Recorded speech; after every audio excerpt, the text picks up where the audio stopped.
Zoning அப்படின்னு ஒரு முறை சொல்லுவாங்க. ஜோனிங்னா அந்த இண்டஸ்ட்ரீஸ்லாம் இருக்கிற ஏரியால இருந்து இத்தனை கிலோமீட்டர் தள்ளி மனித குடித்தனம் இருக்கக்கூடாது அப்படின்னு ஜோனிங் சொல்லுவாங்க. நம்ம ஊர்ல அதுக்கு வழியே இல்லை.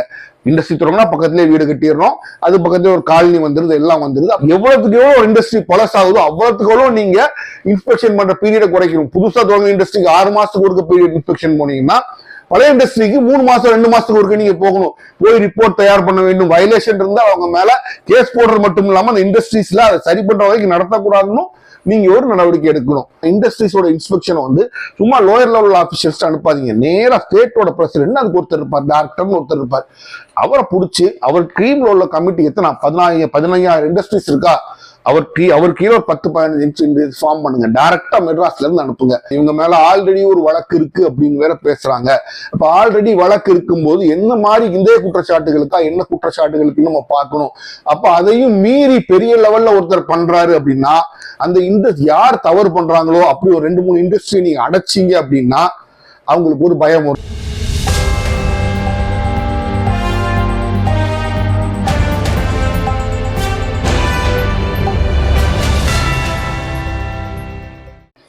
ஹலோ ஃப்ரெண்ட்ஸ், வெல்கம் டு உண்மையும் பொய்மையும். நம்ம சேனல்ல வரக்கூடிய எல்லா வீடியோக்களையும் தொடர்ந்து பார்க்க நம்ம சேனலை சப்ஸ்கிரைப் பண்ணி பெல் பட்டனை பிரஸ் பண்ணிக்கங்க. இன்றைக்கு ஒரு துயரமான சம்பவத்தை குறித்து நம்ம பேச போறோம். திருவள்ளூர் மாவட்டத்தில் உள்ள பெரியபாளையத்துக்கு அருகில் உள்ள ஒரு ஷ்ரிம்ப் ப்ராசஸிங், அதாவது இறால் பதப்படுத்தக்கூடிய பண்ணையில் ஒரு ஃபேக்டரியில அமோனியா வாயு கசிவுனால 5 பேர் இறந்து போயிட்டாங்க. இன்னும் 67 பேர் தீவிர சிகிச்சையில் இருக்கிறாங்கன்னு நமக்கு அந்த செய்தி நமக்கு ஒரு மிகப்பெரிய மன வருத்தத்தை ஏற்படுத்தியிருக்கு. இருந்தாலும் இப்படி சம்பவங்கள் நடக்கும்போது நம்ம என்ன பண்ணுவோம்னா பொதுவாக அதை பத்தி பேசிட்டு கடந்து போயிடணும். அப்போ மனிதனோட உயிருக்கு நாய்களோட, குறிப்பா சொல்லணும்னா தெருநாய்களோட உயிரோட கம்மியான மதிப்பு தான் அந்த நாட்டில் கிடைக்கிறது ஒரு வருத்தத்துக்குரிய ஒரு விஷயம். அமோனியா வாயு கசிவுங்கிறது ஒரு ஆபத்தான விஷயம் அப்படிங்கிறது அந்த ஃபேக்டரிக்காரங்களுக்கும் தெரியும், அது சம்பந்தப்பட்ட எல்லா அதிகாரிகளுக்கும் தெரியும். அப்ப ஏன் இந்த கசிவுகள்லாம் ஏற்படுது அப்படின்னு நீங்க பார்க்கணும். சில தொழிற்சாலைகள் நீங்க பாத்தீங்கன்னா இன்ஹரண்ட் டேஞ்சர் அப்படின்னு சொல்லுவாங்க. அந்த தொழிற்சாலையே டேஞ்சரான தொழிலா இருக்கும். உதாரணத்துக்கு கிராக்கர் இண்டஸ்ட்ரி அப்படின்னு சொல்லுவாங்க, வெடிபொருள் தயாரிக்கிற இண்டஸ்ட்ரி. நம்ம இந்த சிவகாசியில் அந்த வெடி பட்டாசுகள்லாம் தயாரிக்கிற தொழிற்சாலை, அது இயற்கையாகவே ரொம்ப டேஞ்சரான ஒரு தொழில். எப்போனாலும் அது விபத்து நடக்கலாம். அது எல்லாம் நீங்க பாதுகாப்பு வைத்தாலும் அங்க ஒரு விபத்து நடக்கிறதுக்கு ஒரு வாய்ப்பு இருக்கு. ஆனா சில தொழில்கள் எப்படின்னா நம்ம பாதுகாப்பாக செய்தோம் என்றால் ஆபத்தை நாம் பெருமளவு கிட்டத்தட்ட 100% தவிர்க்கலாம் அப்படின்னே சொல்லிடலாம். ஏன்னா ரசாயனங்கள் பயன்படுத்துகிற எந்த ஒரு இண்டஸ்ட்ரியிலையும் எந்த ஒரு விபத்து ஏற்பட்டால் அந்த ரசாயனங்கள் மூலமா சுற்றுப்புற சூழலும் இருப்பவங்களுக்கும் பாதிப்பு ஏற்படுறதை நம்ம தவிர்க்க முடியாது. ஆனா இந்த பட்டாசு தொழிற்சாலை, தீப்பிடி தொழிற்சாலை, இப்படி சில தொழிற்சாலைகளை தவிர்த்து நம்ம பார்த்தோம்னா அதுக்கு ஒரு சேஃப்டி ப்ரிகாஷன்ஸ் நம்ம எல்லாம் எடுத்தோம் அப்படின்னா அபாயமும் ஆபத்தும் பேரழிவுகளும் நடக்காம நம்ம பார்த்துக்கலாம். அப்ப இங்க என்ன நடந்திருக்கணும் அப்படின்னு நீங்க பாத்தீங்கன்னா இந்த ஷ்ரிம்ப் இண்டஸ்ட்ரியில, ஷ்ரிம்ப் ப்ராசஸிங் இண்டஸ்ட்ரின்னு சொல்றோம் இல்லையா, இறால் பதப்படக்கூடிய அந்த தொழிற்சாலையில அமோனியம் கேஸ் பயன்படுத்துறாங்க. அமோனியம் கேஸ் ரொம்ப டேஞ்சரஸான கேஸ் நமக்கு தெரியும். அப்ப எந்த ஒரு கேஸுமே பிளான்ட் எடுத்து வர்றதுக்கு பைப் லைன் அதெல்லாம் இருக்கும், வேல்வ் எல்லாம் இருக்கும். அப்போ அதுல ஏதோ ஒரு இடத்துல ஒரு தவறு நடந்தா தான் ஒரு கேஸ் லீக் ஆகி அங்க இருக்கவங்களுக்கு அவங்களுக்கு பாதிப்பு ஏற்படும். இப்ப இந்த இறால் பண்ணைகள்லாம் நீங்க பொதுவாக ப்ராசஸிங் யூனிட் எல்லாம் பாத்தீங்கன்னா அது ஒரு க்ளோஸ்ட் யூனிட்டாவும் இருக்கும், திறந்த வெளியில செய்யக்கூடிய விஷயம் இல்லை. அப்ப எவ்வளவு ஒரு யூனிட் க்ளோஸ்டா இருக்கோ அவ்வளவுக்கு எவ்வளவு இந்த விஷவாயுவோட தாக்கம் ரொம்ப அதிகமா இருக்குங்கிறது அந்த தர்சனமான உண்மை. அப்போ இந்த வாயு, விஷவாயு அப்படின்னு பார்க்கும்போது நம்ம வரலாற்றுல கொஞ்சம் பின்னால போய் ஒரு 40-42 வருஷம் பின்னால போய் பார்த்தோம்னா, குறிப்பா சொன்னா 1984-85 போபால் விஷவாயு நம்ம பார்க்கணும். இந்த போபால் விஷவாயு யூனியன் கார்பைட் கேஸ்ங்கிறது உலகம் முழுசுமே அன்றைக்கு பேசப்பட்ட இன்று வரைக்கும் ஒரு மிகப்பெரிய விஷவாயு கசிவுனா அதுன்னு சொல்லுவாங்க. அப்ப அதுல நீங்க பாத்தீங்கன்னா ஒரு 3-4 சேஃப்டி வால்வ், 3-4 பாதுகாப்பு கட்டங்கள் இருந்துச்சு. அந்த 3-4 பாதுகாப்பு கட்டங்கள் ஃபெயில் ஆகி ஒரு வாயு கசிவு நடக்கிறது கிட்டத்தட்ட நடக்காத காரியம். ஆனா ஏன் திடீர்னு அன்றைக்கு விஷவாயு நடந்துச்சுன்னா அதன் முதல் 2-3 பாதுகாப்பு அம்சங்களும் ரிப்பேர் ஆயிருந்து, அவங்க சரியே பண்ணல. சரி பண்ணா முட்டனால நேரா வந்து 4ஆவதோ 3ஆவதோ அந்த பாதுகாப்பு அம்சமும் ரிப்பேர் ஆகி அந்த கசிவு ஏற்பட்டு உள்ள இருக்கவங்களுக்கு இல்ல, போபால் நகரமே பாதிக்கப்பட்டு இன்று வரைக்கும் எத்தனை பேர் செத்தாங்க ஒரு கிளியரான எண்ணிக்கை கிடையாது. அன்று வாழ்ந்தவர்கள் வாழ்க்கையை எல்லாருமே இன்று வரைக்கும் அந்த ரணங்களையும் அதோட ஆஃப்டர் எஃபெக்ட்ஸ் சொல்லுவாங்க, அதோட பின் விளைவுகளையும் அவங்க சந்திச்சு அதோட தான் வாழ்ந்துகிட்டு இருக்காங்க. அப்போ ஒரு வாயு அப்படின்னு நம்ம சொல்லும் போது உள்ள வேலை பார்க்கறவங்க மட்டும் இல்லை, சமுதாயம் வெளியில வந்துச்சுன்னா வெளியில இருக்கவங்க நச்சுத்தன்மை ஏற்படக்கூடிய ஒரு வாய்ப்பு இருக்கு. அப்போ எந்த ஒரு வாயுகளும் எந்த ஒரு கெமிக்கலும் யூஸ் பண்ற எந்த ஒரு இண்டஸ்ட்ரியுமே அதை நம்ம கண்கொத்தி பாம்பா பார்த்து சிறு தவறுகள் கூட நடக்க வாய்ப்பு இல்லாத அளவுக்கு செய்ய வேண்டிய ஒரு அரசாங்கத்தோட கடமை. சட்டம் அதுக்கு இருக்கான சட்டம் இருக்கதான் செய்து பின்பற்றப்படுதா அப்படிங்கிறது ஒரு ஒரு கேள்விக்குரிய விஷயம் தான் இந்தியாவில் எல்லா ஒரு விஷயத்துலையுமே. அப்போ இந்த மாதிரி இது அமோனியா மட்டும் பயன்படுத்தக்கூடிய இண்டஸ்ட்ரி, கெமிக்கல் இண்டஸ்ட்ரீஸ்லாம் இருக்கு. அதாவது வேதிப்பொருள் தயாரிக்கக்கூடிய இண்டஸ்ட்ரி, நிறைய பொல்யூஷன் வெளில வரக்கூடிய இண்டஸ்ட்ரியில என்ன பண்ணுவாங்கன்னா வெளிநாடுகள் எல்லாம் ஜோனிங் அப்படின்னு ஒரு முறை சொல்லுவாங்க. ஜோனிங்னா அந்த இண்டஸ்ட்ரீஸ்லாம் இருக்கிற ஏரியால இருந்து இத்தனை கிலோமீட்டர் தள்ளி மனித குடித்தனம் இருக்கக்கூடாது அப்படின்னு ஜோனிங் சொல்லுவாங்க. நம்ம ஊர்ல அதுக்கு வழியே இல்லை. இண்டஸ்ட்ரி தொடங்கினா பக்கத்திலே வீடு கட்டிடுறோம், அது பக்கத்துல ஒரு காலனி வந்துருது, எல்லாம் வந்துருது. அப்போ அந்த ஜோனிங்கிற முறை இந்தியாவில் பின்பற்றக்கூடிய சூழ்நிலை இல்லை. அப்போ அது ஜோனிங் இல்லாம இருக்கும்போது நம்ம இன்னும் அதிக பாதுகாப்பு எடுக்க வேண்டிய கட்டாயத்துக்கு நம்ம தள்ளப்படுறோம். ஏன்னா இந்தியாவில் மக்கள் தொகை ஜாஸ்தி, நிலம் கம்மி. அப்போ நம்ம என்ன பண்ணணும், அந்த ஜோனிங் எல்லாம் வயலேஷன் ஒரு சின்ன அளவுக்காக ஜோனிங் கொடுக்கணும். அப்படி இருந்து அது வயலேட் ஆச்சுனாலும் அந்த இண்டஸ்ட்ரீஸ், அந்த தொழிற்சாலைகள் எங்கெங்கெல்லாம் நடக்குதோ அந்த மாதிரி தொழிற்சாலைகள்லாம் ரெகுலரா பீரியாடிக்கா தொடர்ந்து குறிப்பிட்ட இடைவெளியில் நம்ம கண்காணிச்சுக்கிட்டே இருக்கணும். போய் இன்ஸ்பெக்ஷன் மேற்பார்வை பார்க்கணும் அதிகாரிகள். அப்படி பண்ணாதான் இந்த மாதிரி சம்பவங்கள் நடக்கிறது தடுக்கலாம். அப்போ இந்த மாதிரி ஒரு சம்பவம் நடக்குது. என்றைக்குமே ஒரு கார் ஒரு ஸ்கூட்டர் மாதிரி தான். என்னைக்கும் ஒரு இண்டஸ்ட்ரியை தொடங்கிங்க ஒரு 3, 4, 5 வருஷம் அது பைப் எல்லாம் ஒழுங்கா ஓடும். அதுக்கப்புறம் நீங்க ரிப்பேர் பண்ண வேண்டிய சூழ்நிலைகள் வரும். அப்ப எவ்வளவுக்கு எவ்வளவு ஒரு இண்டஸ்ட்ரி பழச ஆகுதோ அவ்வளவுக்கு எவ்வளவு நீங்க இன்ஸ்பெக்ஷன் பண்ற பீரியடை குறைக்கணும். புதுசா தொடங்க இண்டஸ்ட்ரிக்கு 6 மாசத்துக்கு ஒருக்க பீரியட் இன்ஸ்பெக்ஷன் போனீங்கன்னா பழைய இண்டஸ்ட்ரிக்கு 3 மாசம் 2 மாசத்துக்கு ஒருக்க நீங்க போகணும். போய் ரிப்போர்ட் தயார் பண்ண வேண்டும். வயலேஷன் இருந்தா அவங்க மேல கேஸ் போடுறது மட்டும் இல்லாம அந்த இண்டஸ்ட்ரீஸ்ல அதை சரி பண்ற வரைக்கும் நடத்தக்கூடாதுன்னு நீங்க ஒரு நடவடிக்கை எடுக்கணும்.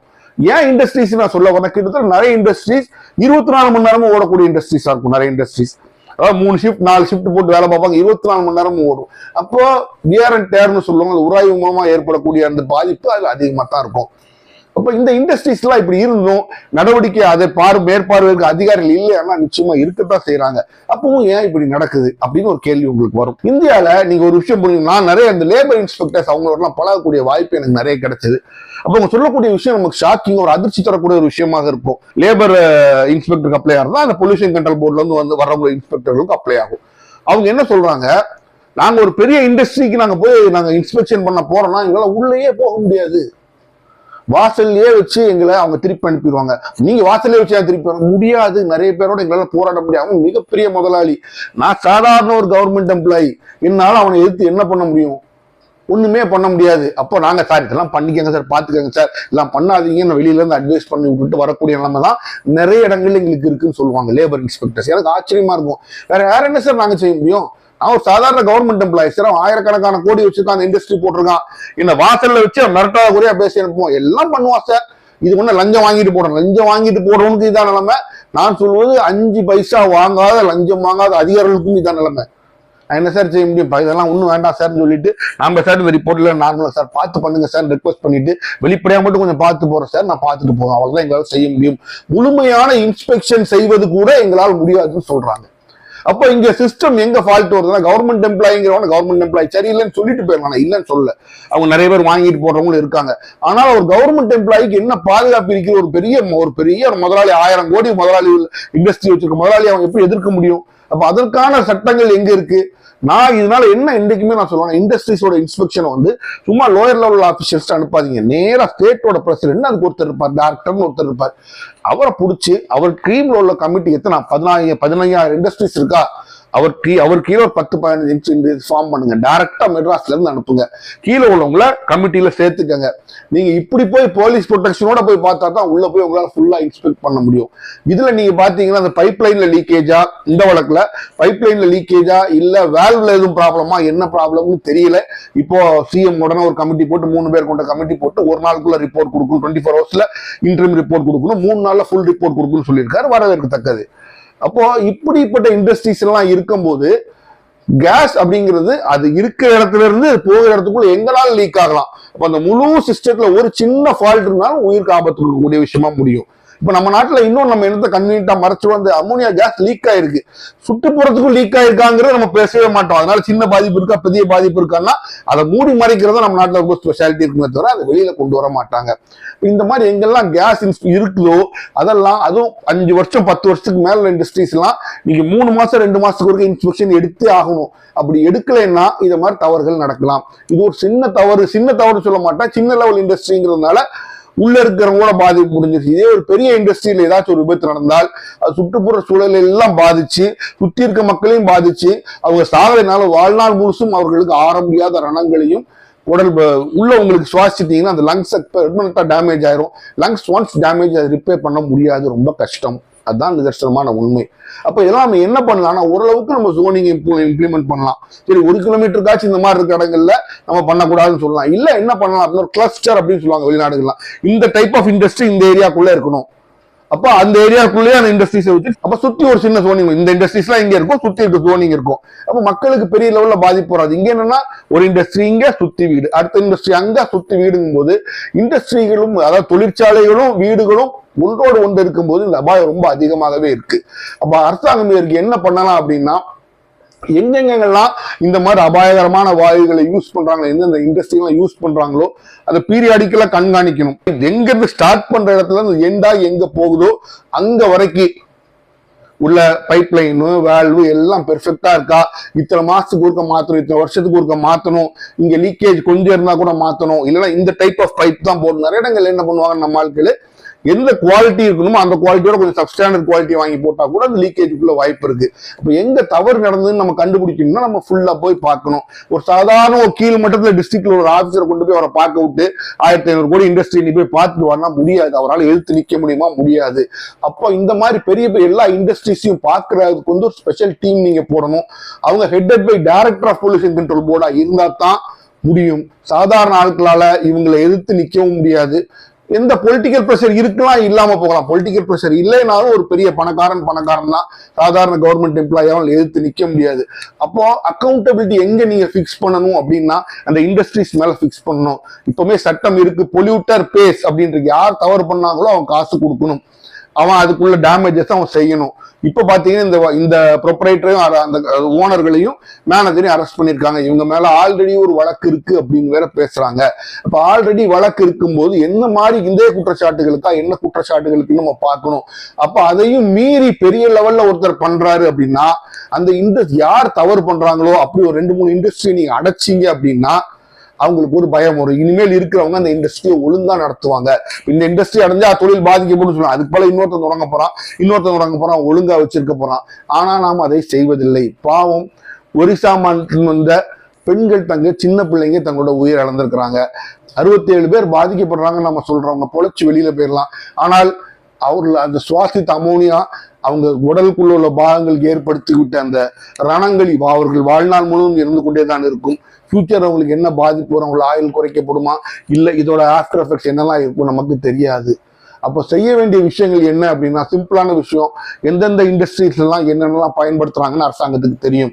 அந்தந்த இண்டஸ்ட்ரீஸ்க்கெல்லாம் ஒவ்வொரு இண்டஸ்ட்ரீஸ்க்கும் அதற்கு ஏற்ற மாதிரி இன்ஸ்பெக்ஷன் வச்சு அதற்கு ஏற்ற மாதிரி சுற்றுச்சூழல் பாதிக்காம இருக்க என்னெல்லாம் ப்ரிகாஷன்ஸ் பாதுகாப்பு நடவடிக்கைகள் எடுக்க வேணுமோ, தொழிலாளர்களுக்கு என்னெல்லாம் பாதுகாப்பு நடவடிக்கை எடுக்க வேணுமோ அதெல்லாம் செய்யணும். உதாரணத்துக்கு இப்படி லீக்கேஜ் வந்தா உடனே கொடுக்குற மாதிரி அங்கே ஆக்சிஜன் சிலிண்டர்ஸ் இருக்கணும், இப்படி என்ன இருக்கணும், நீங்க என்ன வச்சிருக்கீங்களோ அந்த ப்ரிகாஷன்ஸ் எல்லாம் இருக்கணும். இல்லைங்கிற பட்சத்துல நீங்க சும்மா கேஸ் போடுறதை விட்டுட்டு லைசன்ஸை கேன்சல் பண்ணிடுவோம்னு சொல்லணும். ஒரு தடவை 2 தடவை பண்ணு சின்ன சின்ன தவறுகள் பண்ணாங்கன்னா அந்த இண்டஸ்ட்ரியை நீங்க க்ளோஸ் பண்ணுங்க. இப்படி இண்டஸ்ட்ரியை நீங்க க்ளோஸ் பண்ணீங்கன்னா தான் நாளைக்கு தொடங்குறவங்களுக்கு நம்ம அடிமடியில கை வைப்பாங்கிற ஒரு பயம் இருக்கும். அந்த பயம் இல்லாம இருக்க போய் தான் சரியான சேஃப்டி மெஷர்ஸ் இல்லாம எப்படிலாம் செய்யணுமோ, இந்தந்த முறைகள்ல பைப் லைன் வரணும், இந்த முறைகள்ல வால்வ் வரணும், இந்த முறைகள்ல கேஸை கொண்டு போகணும் அப்படின்னு சரியான முறைகள் இல்லாம எப்படியும் நம்ம செஞ்சுக்கலாம். இந்த நாட்டில் தான் 140 கோடி பேர் இருக்காங்க. 10 பேர் செத்தாங்க, நாளைக்கு இண்டஸ்ட்ரியை தொடங்கி இன்னொரு 10 பேரை கூட்டு வந்து வேலைக்கு வச்சுக்கலாம் அப்படிங்கிற நிலைமையில அவங்க இண்டஸ்ட்ரீஸை நடத்துவாங்க. அப்ப இந்த மாதிரி சம்பவங்கள்லாம் நடக்காம அந்த பொறுப்புகளை நீங்க முதலாளிகள் மேலேயும் அந்த இண்டஸ்ட்ரீஸ் மேலேயும் போட்டு இந்த மாதிரி தவறுகள் நடப்பதை முழுமையாக தடுக்கணும் அப்படின்னா அரசாங்கம் தான் முனைப்போட செயல்படணும்.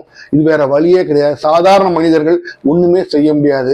அரசாங்கம் தான் இதற்குரிய பொறுப்பெடுத்து அந்த இண்டஸ்ட்ரீஸ்ல இருக்கிறவங்கள அக்கௌண்டபிள்னு சொல்லுவாங்க, அவர்கள் மேல அந்த பொறுப்பை சுமர்த்தி நீங்க தான் சரியாக நடத்தணும்னு நீங்க சொல்லி தவறும் பட்சத்தில் அவங்களுக்கு என்ன தண்டனையும் அந்த தண்டனை கடுமையா வாங்கி கொடுக்கணும். சாதாரண மனிதர்களால் இதை ஒன்றுமே செய்ய முடியாது. எல்லா இண்டஸ்ட்ரீஸையும் நீங்க பயந்து நடத்த வேண்டிய அவசியம் இல்லை. பெருவாரியா ஊர் விளைவிக்கக்கூடிய அந்த தொழிற்சாலைகள் நம்ம இருக்கும்போது அதை நடத்தக்கூடியவங்களுக்கு மேல எக்ஸ்ட்ரா ரெஸ்பான்சிபிலிட்டி பொறுப்பை போட்டு அவங்க லாபம் சம்பாதிக்கிறாங்க, இந்தந்த சேஃப்டி ப்ரிகாஷன்ஸ் எல்லாம் இருக்கணும், இந்த மாதிரி தான் நீங்க செய்யணும் அப்படின்னு சொல்லி நீங்க உங்களை கட்டாயப்படுத்தி அதை கிட்டத்தட்ட கையை முறுக்கி நீங்க செய்ய வைக்கணும். செய்ய வச்சாதான் இது போன்ற சம்பவங்கள் பின்னால் நடக்காது. ஜோனிங்கும் நீங்க இம்ப்ளிமெண்ட் பண்ணணும். இதெல்லாம் பண்ணீங்கன்னா இந்த மாதிரி துயர சம்பவங்கள் நடப்பதை நாம் வருங்காலத்தில் தடுக்கலாம். மீண்டும் சந்திப்போம்.